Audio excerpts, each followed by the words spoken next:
336 BC, ready to invade the rest of the world, Alexander says, wait, how much money did we actually have in cash? 60 talents. That's like 3 days worth. 500 talents of debt. What does Alexander do? He begins the march, 11,000 miles for the next 12 years. How does this 20-something Alexander become great?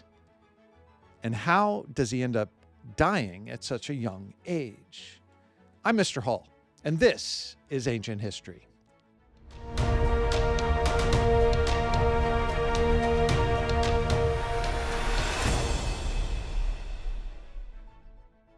Welcome to Classical Kingdoms, where timeless stories reveal truth and wisdom for your journey. This is lesson number 40. In your ancient history course, Alexander is about to become great, a world-breaking campaign. So grab your notebook, let's get some maps, because the numbers are staggering, what Alexander can pull off. If you're coming here from lesson 39, you already know what he's inherited in this incredible military machine from his father, Philip II, who was assassinated. And don't forget about lesson 38, because Alexander was in Aristotle's school for royal pages, for future kings. Alexander is not just lucky. So we will begin in 334 BC as Alexander the Great launches this military campaign. It can't lose. To begin, let's get out the money. Alexander needs millions of these in 334 BC. Well, not these. These are mercury dimes from the early 20th century. The United States actually put pure silver, or like 90% silver, and these are about the size of drachma. We need millions if we're going to invade the world. You probably think Alexander the Great, he's a golden boy king with unlimited wealth, but the reality is actually like a nightmare.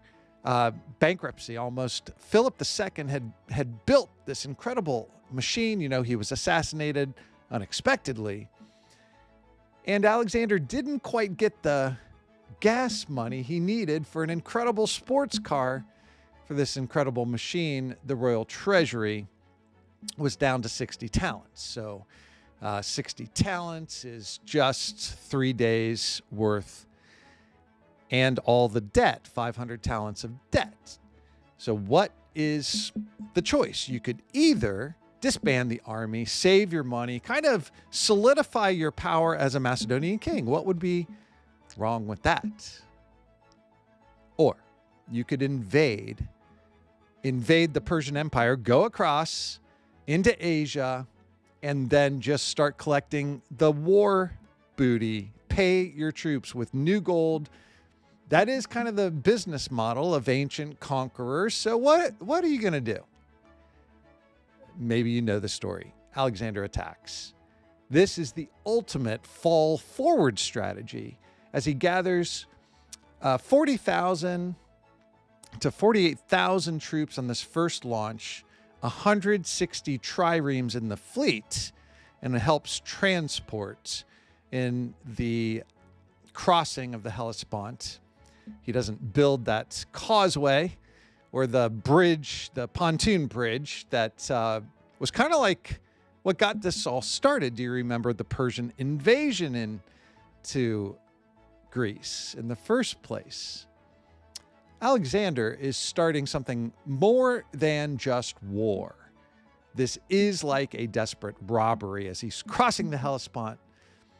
It must have been a lot of pressure, right?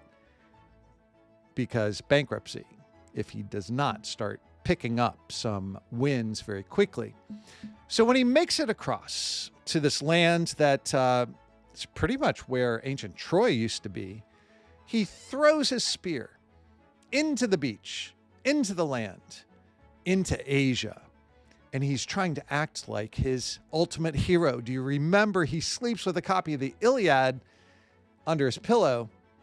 He's pretending now, not pretending, no, he believes he's Achilles. He is conquering. the land. He's throwing the spear into the ground like Achilles. This is a reenactment of something from the Iliad, and he wants everyone to see it. Why is he doing this? Why would you want people to see you acting like Achilles? Because anytime they're talking about something that's not, where's my paycheck coming from? Or does this guy know what he's doing? Right? This is marketing. It's messaging. He is inspiring his troops, and they won't worry about the debt when they think they're being led by this young 20-something version of Achilles. But Alexander really has to win immediately, or literally starvation and chaos.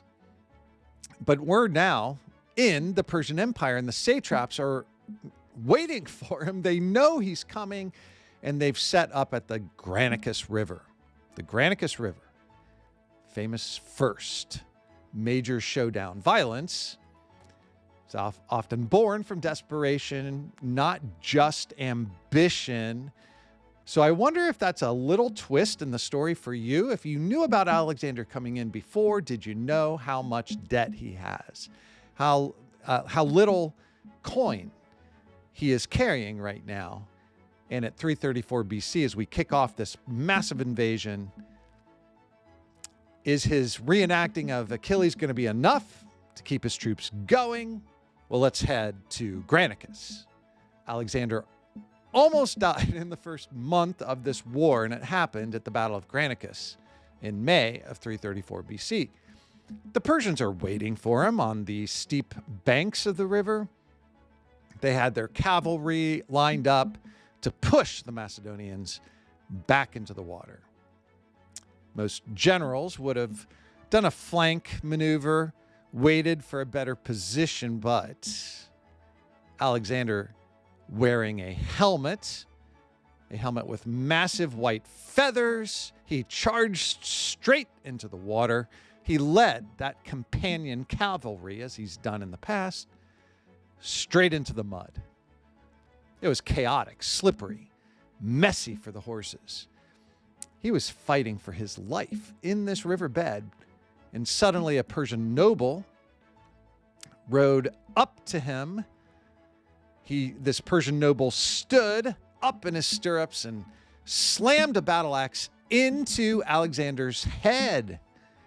That axe sheared off part of the helmet and grazed Alexander's scalp. He was stunned. Then another noble raised his sword to finish the job from behind, and the entire history of the world is now clinging. In this split second, what happens if the sword lands the empire, this Hellenistic spread, never will happen. But a Macedonian officer named Clitus the Black reacted faster. Clitus slices through the Persian's arm. Spithridates is his name, and he loses his arm at the shoulder before he could strike. This is the world breaker. Survived. Is this sheer luck or the incredible reflex of a loyal friend, an inspired friend, is there to help the new Achilles? Macedonians rallied. They saw what happened. They were inspired. They crushed the Persian cavalry. They killed some of the Greek mercenaries who were fighting with the Persians. They're traitors, right? This victory now gives Alexander the breathing room, the success he needs. Because what do? When you win, you take the treasure. He seized local treasuries. He had his cash. He could pay the men. And Alexander learned courage wasn't enough. Clitus was there. Courage was there, but the inspiration, the toughness, Granicus is his first big win. By 333 BC, Alexander is now facing the great king Darius himself, Darius III, the Battle of Issus. This is the masterclass you've been waiting for, isn't it? In map making and map dominating. maybe people have heard so much that Alexander just can't lose. I want to change that perception a little bit, but this is now Alexander's shining moment. Darius had a massive army. It's over 100,000 men for sure. And so you want to fight in the open. Why? Why would you want to fight in the open when you have larger numbers, bigger groups, 100,000 men that outnumbers Alexander's army? You fight in an open plain to give you your advantage. So what does Alexander do? Darius fell for it. Darius got maneuvered into a trap. What kind of trap are you thinking? The Panaris River. Alexander traps him into the Panaris River. A river is not an open field, and he's close to the coastline. This area is called the Panaris Box battlefield. That's only 1.6 miles wide. It's pretty small, and you're also kind of trapped up against the ocean. You got the mountains, the ocean. So we used to call this chokology in class. Of course, lesson 33, if you're coming here from the Thermopylae story, that is the choke point of all choke points. This one's not quite that small. But it does mean that Darius cannot use his superior numbers as an advantage. He can only fit a fraction of his army on the front line. That's what Alexander wanted. It's like fighting a giant in a narrow hallway. Size doesn't really matter so much. And Alexander placed his phalanx. Oh, yes. Remember the Macedonian phalanx? What is the phalanx? It's the wall of shields and 16 rows of men, but those sarissa are so long and they stick out so far and in so many directions to even block arrows. This phalanx is part of the military machine, thanks to Philip II, that Philip II developed while he's in Thebes hostage, in Thebes jail, kind of. Okay, but you remember the phalanx. Don't forget the cavalry. Alexander's going to take his cavalry and charge straight for Darius. What? That's not the normal thing. Charging straight for Darius created a psychological impact that ended up being devastating. Alexander wasn't trying to kill the army. He goes straight for the king, trying to kill the king. Darius panicked. What's the last thing Darius III should ever do? What's the last thing any coach, leader, tough, strong military general, king, Darius, don't leave the battlefield. Don't run away.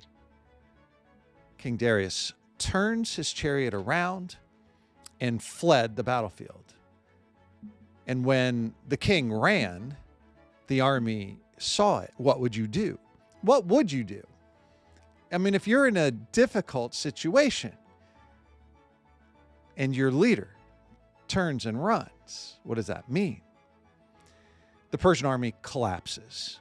King Darius has left everything behind, literally and figuratively. He abandoned his wife, his mother, his children. And remember, we're broke. If you're on the Alexander the Great team, you're happy that he also abandoned his royal treasury.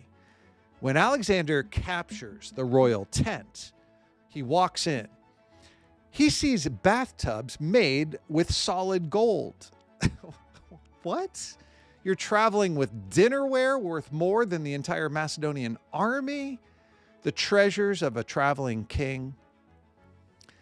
Darius escaped without his family. Does he escape with his life? Alexander the Great, for the first time. He's the broke kid, the 22-year-old. And now, put yourself in the shoes of Alexander the Great, in the sandals, I guess it would be the first time in his life. He is seeing incredible wealth, what royalty could really look like. This was not the way he was raised. His father was fighting with the neighbors and with the Greeks, and wealth was coming, but he was paying the army the whole way. This is the first view. If you could imagine this for yourself, how excited you might be as Alexander, who now famously said, "So, this is what it meant to be a king." It's exciting if you're Alexander, but this war is far from over. The coastal cities are still going to be loyal to Persia, and it's 333 BC. This choke point has given Alexander a huge win. King Darius has run away. Where should Alexander go next? He's going to head down the coast to a place that you've been before. Do you remember purple? Lesson 16, Tyrian purple. The Phoenicians, these coastal cities like Tyre, Sidon, Byblos, where the word Bible comes from, the books that started there. But let's talk Tyre, Tyrian purple. The city of Tyre is a powerful trade center. These cities are not used to being threatened. They've been part of the Persian Empire now for centuries. And everyone wants to be friends with the Persians because of their trade connections. But Alexander the Great needs this strategic city, Tyre. And he's got a different problem on his hand because they're not going to give in to the winning 20-something Alexander. They're going to put up their fortress defenses and be loyal to the Persians and ride out this storm. Because, you know, these kids like Alexander, they don't know what's going on. Well, Tyre is really well defended. Tyre is an island fortress, basically, because it's a half mile off the coast of where they could put this fortress together and protect their ships, their shipping, their trade. This is modern-day Lebanon, by the way. We're not going to be able to see many ruins, and here's why. This fortress that was once 150 feet high, you know, it's like a 15-story building of walls, an incredible defensive position, like you're surrounded by water. So the Tyrians feel completely safe. Alexander did not bring his navy with him here just yet, but guess what? That's not Alexander's attack strategy.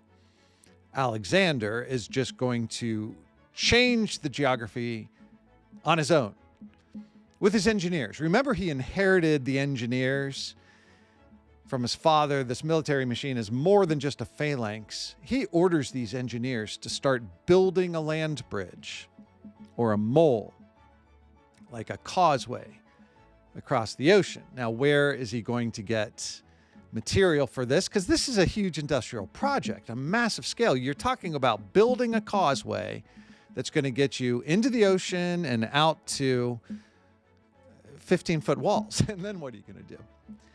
Well, they start cutting down the cedar forests of Lebanon. Cedar is incredible wood that doesn't grow everywhere, strong. It doesn't rot in water. This is what you build ships from. And then they start dumping millions of tons of rocks and then this, cedar wood matter. They're taking the destruction of the land, the city that's on the coast that Alexander has already conquered. They tear it down and they throw it into the sea for building material. This causeway is 200 feet wide. An entire army is going to be able to march across this thing if we can build it long enough. But the Tyrians are fighting back. They send fire ships and try to burn siege works. What is a siege work? Well, siege works, siege towers, siege equipment like the catapults. This is something that the Greeks, the Macedonians have been especially good at. This is part of the engineering that Alexander inherited. The Tyrians are firing arrows down at the engineers and the advancing army. They're dumping heated sand from the top positions, the tall positions of the walls. And at this point, is it really worth it? Wouldn't most generals just walk away? But Alexander turned war into engineering marvel. And he is now building the largest siege towers in history on site. They're called Helepolis or city takers. Polis, P-O-L-I-S. Helepolis, the city taker. If you can get, how tall would it have to be to get over a 150-foot wall? 160 feet. These are monsters. Nearly 20 stories tall, with everything pointing and sticking out of it. It's taller than the walls of Tyre. Covers them. That would be the important thing, covering them in raw hides to protect them from the fire, from the debris, from everything that the Tyrians are going to launch at the siege towers coming, the Helepolis. The siege towers themselves, and maybe you've seen this back in Lesson 38, the siege towers themselves are equipped with lithobolos. What is lithobolos? Like the word litho for rock or stone, throwers, oxybellies, bolt shooters. Some of the inventions and advancements of this engineering team. And from the top of these towers, his men had the high ground. And his men could shoot down at the defenders. How long do you think this took? Predict now, because I'm going to tell you. 7 months. This is brutal labor. 7 months. But finally, when the causeway is done and we've reached the walls and the rams, the battering rams, could smash into the side of the wall, breach the walls, the Macedonians poured into the city. Now, what is your prediction? For all this trouble, like, yes, this is strategic. And yes, it's a brilliant success because Alexander is better equipped and now he's got money to pay and people are inspired and he has brilliant engineers. What does he need to do to these inhabitants of Tyre? After 7 months, he kills thousands, 6,000, 8,000 of them. He crucified 2,000 of them along the beach. Why do you crucify people? It's it's painful, it's brutal, but it's a public hanging on a stake, on a tree, on a cross. Crucifixion is a message, a brutal message to everyone else. That your physics or your geography are not going to save you. The Macedonian army, Alexander the Great's leadership, that is the future. And he's now somehow able to break the laws of nature as he makes it out and conquers this incredibly strategic location of ancient Tyre in 332 BC. And the tallest Helepolis, 160 feet tall, ever built. Alexander the Great has another win. Now, Darius III, remember, he escaped. So what happened? He wasn't at Tyre because that's not really where you would expect to see him. So let's find the king. October 1st, 331 BC. The place is Gaugamela. It's in modern-day Iraq now, and King Darius III has learned now, it's been more than a year, he made a serious mistake at Issus. And so this time, he's not going to get sucked into the choke point trap. Darius assembles his army on a wide, flat plain at Gaugamela, where his numbers would matter. His numbers would count. His army of 100,000, maybe 200,000. And he's got a secret weapon of 200 very advanced chariots. These scythed chariots. What is a scythe? S-C-Y-T-H-E. You know, sharp razor blades spinning on the sides of your chariots. You've seen this before. These chariots have razor blade, knives attached to the wheels. They're spinning. They're designed to mow down the infantry, just like you're mowing grass, like you're cutting the lawn. King Darius even leveled the ground to make sure that this battlefield would be smooth. for these chariots. You know, chariots at this time were like the fighter jets. If it wasn't horses, it was chariots. I mean, chariots are pulled by horses, but these are the fighter jets. Alexander had about 4,700 infantry, so he's heavily outnumbered in the cavalry. And as the battle started, Darius launched these chariots straight into the phalanx. What's going to happen? It's actually terrifying. You've got these horses, you've got the fighter jets spinning blades going straight for you. But Alexander had trained his men for this exact moment. He knew it was going to happen. Predictable. So Alexander leads a tactic called the mousetrap. As the chariots approached, the Macedonian pikemen did not brace. Okay, instead of the pikes, you know, that's the advantage of the phalanx, that the pikes are all braced and strong, and it's like a spike ball porcupine that you've got to penetrate. They stepped aside. They opened wide lanes. They opened lanes up for the chariots to go through. Oh no, because the horses are not, they're not going to run into the solid wall of spikes when horses see an opening. Alexander the Great knew horses. It reminds you of his taming of Bucephalus. Remember, he had the empirical education from Aristotle. Lesson 38, he knew how to watch, how to observe. Those horses ran harmlessly through the open lanes. This was a trap. Another trap. Darius must be so frustrated. As they passed through, the elite light infantry attacked them from the sides, from the rear. They killed the drivers of the chariots, which just hamstrung the horses. This entire secret weapon has completely failed. What is Alexander's next move? He noticed that the Persian line has shifted to follow his cavalry, and a gap is opening up in the center. Alexander formed his companion cavalry into a giant wedge, the embolon. He drove the embolon straight into that gap, aiming it for Darius once again.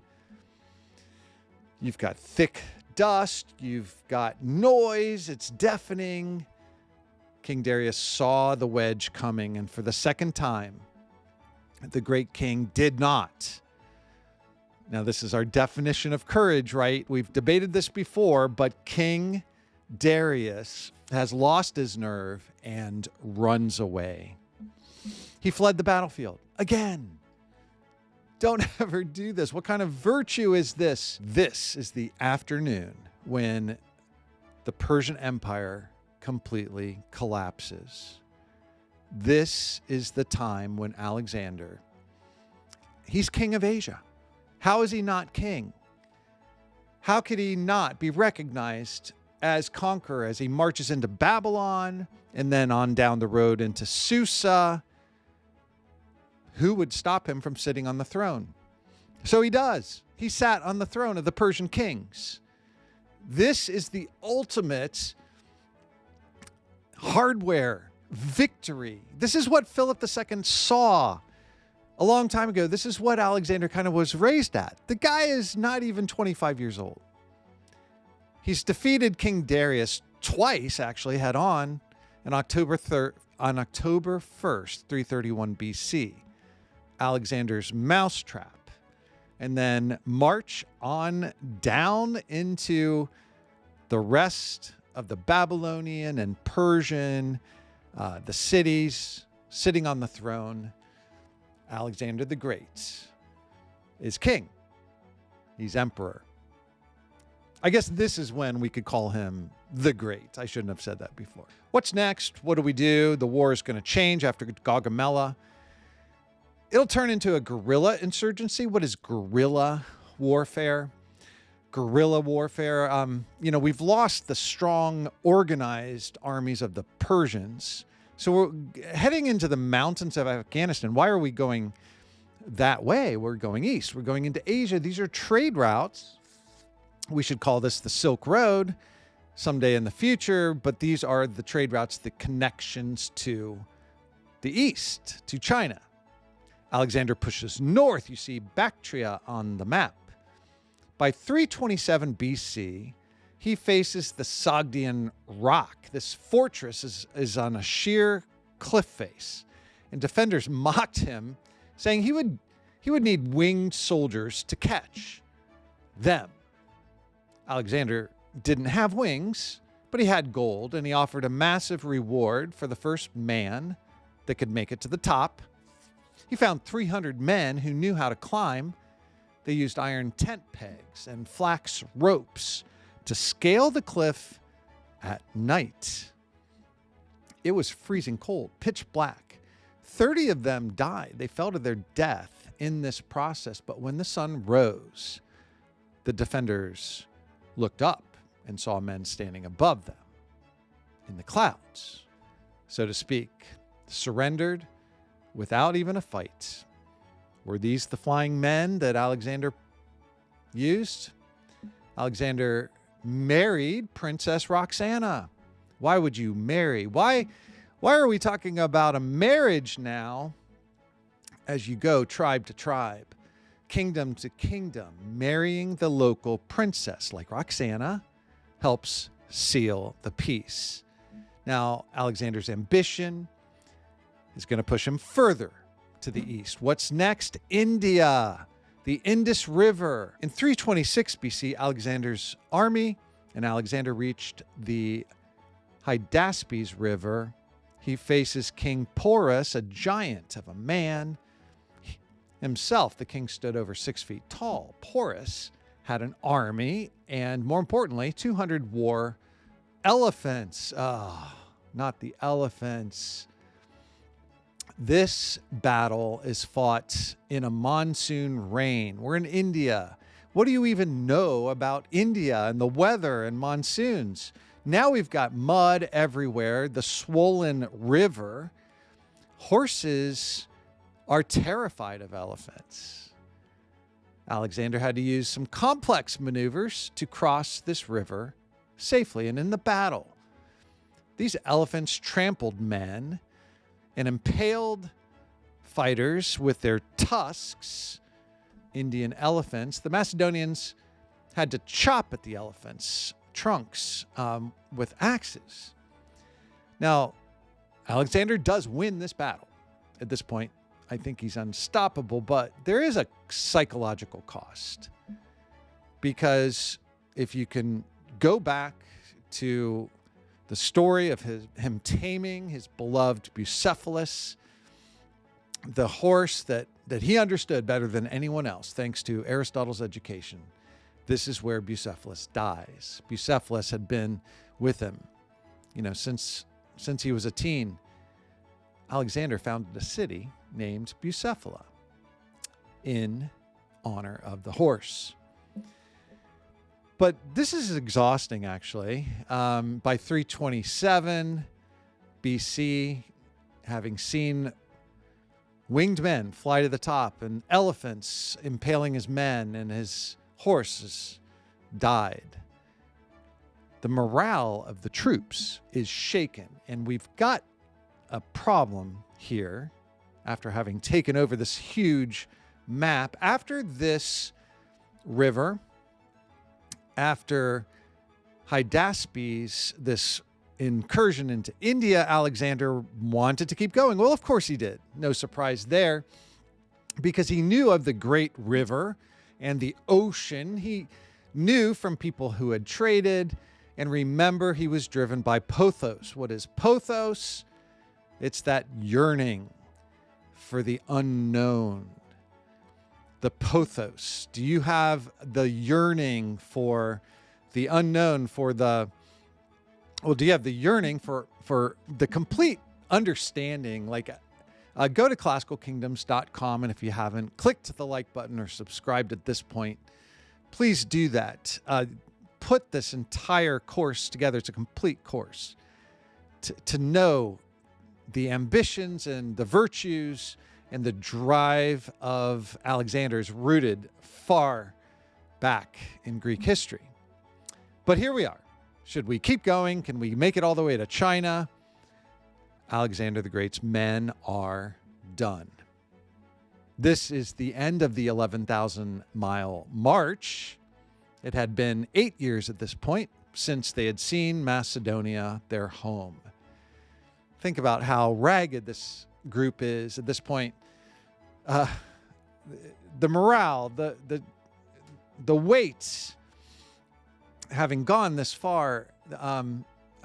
He's got a dream team of everybody, not just the engineers that we've been so excited about, but the generals that have been with him, that are loyal, that are strategically great, that some of them were in the Aristotle school with Alexander growing up. So this is it for the map. Alexander ordered them to prepare to march, but the men stood in silence. It's not a riot, it's just a refusal. And this is the end of the map's growth. One officer, a veteran officer, Coenus, he spoke up. The men were not moving. He told Alexander that return is the lovely thing. He told him that the men just wanted to see their parents, their children, before they died. It's said that Alexander was furious. He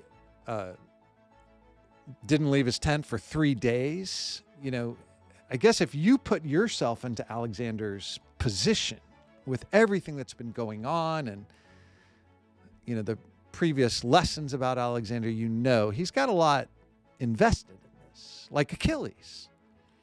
Like Achilles. In fact, Achilles was known to withdraw away from people. Some people say he's sulking. He's sulking in the tent. What is sulking? You don't do that. You don't pout or just sit in the tent and kind of refuse to be a part of things. But this did not change the resolve of the men who were done. And for the first time in his life, Alexander actually loses, right? Not defeated by an army, but defeated by the silence. He feels defeated by the silence of his own friends, his loyal companions, his army. Alexander agrees to turn back.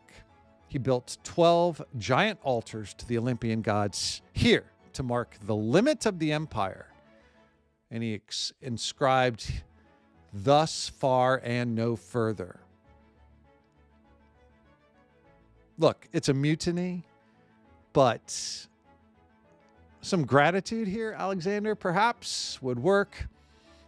Well, the journey back, the journey back home was not exactly a parade. It was kind of a death march a little bit, because Alexander was angry at his men. He decided to take a southern route through a desert. The logistical challenges, the engineers, they thought he was doing this on purpose to punish people. Or perhaps he just wanted to outdo the previous legends that have been developed. The legend of Queen Semiramis, you know, she had failed to cross this desert. And if Alexander can do it, he would be more legendary.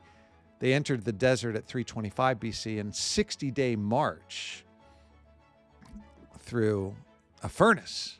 The heat was unbearable. There's no water. The supply ships that were supposed to meet them on the coast never arrived. So military discipline's collapsing. The soldiers break into the royal baggage train and started to eat whatever they could find. They killed some of their own transport animals, and the men were left behind in the sand to die of thirst in the most extreme of conditions. A flash flood in a desert actually arrives, but doesn't save them with the water. It drowns some of the weaker people, some of the camp support and followers. Like, this is just a mess, and the toll overall is catastrophic. Alexander enters the desert with a massive force and loses 12,000 of his own. He loses wives, children. When he finally gets out and arrives in Carmania, kind of a skeleton crew is left. This world breaker had broken some of his own army and had survived the spears of Persia, but only to be defeated by a desert that he, might have been doing just to spite some of his men. So Alexander made it back to the center of his empire. But his mind, something is up with the greatness of Alexander. It's deteriorating. He's having a software crash. Again, with the software crash, it's 324 BC. And back at Susa, he tried to force a cultural merger. He had a mass wedding where 90 of his officers married Persian noblewomen. Why do you do that? Keeps the peace.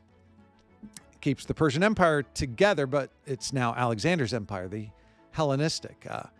Alexander married 2 Persian princesses on his own. The soldiers actually hated it. They felt that Alexander was becoming one of them. He started adopting Persian customs, outfits. He demanded ritual bowing like the Persians used to do. He's alienating his old friends. And remember Clitus the Black, who saved him at Granicus. Alexander has a drunken rage and actually kills Clitus the Black. He executed his historian Callisthenes because paranoia is setting in. What is being documented? What's being written about? What's happening here? So by 323 BC, Alexander has done all of this. And we've got more to talk about his legacy and what is he doing as he's taking these places. And a few others we haven't mentioned yet we'll get to in lesson 41. But by 323 BC, as he's back in Babylon, why don't we check in? Let's take a look at the ledger one last time. Remember, this lesson started with no money. I mean, it was a lot of money, but it just isn't going to last long with an army this size, because in 12 years, he had to march 11,000 miles, making enough money from the winds to pay for all of his tens of thousands of troops and horses. That's at least 50,000 men, 10,000 horses, and a gigantic map that Alexander is now in control of. He has conquered this huge map. It's now bigger than any map, bigger than the Persian map, because remember, the Persians never conquered Greece, and Alexander has already done that. The Greek city-states, Macedonia, plus everything the Persians had, and more as you stretch into Egypt. We'll get to that in lesson 41. And Alexander's men, his conquering, his marriages with all the women in the different places, the stability and the strength of his empire is really quite remarkable. Our closing question for you: did Alexander get the glory, the kleos, the lasting glory? What is kleos? It's what Alexander's inspiration, his hero, Achilles, maybe never had. And now, did Alexander do it? It's for you to ask and for you to carry on into the next lesson.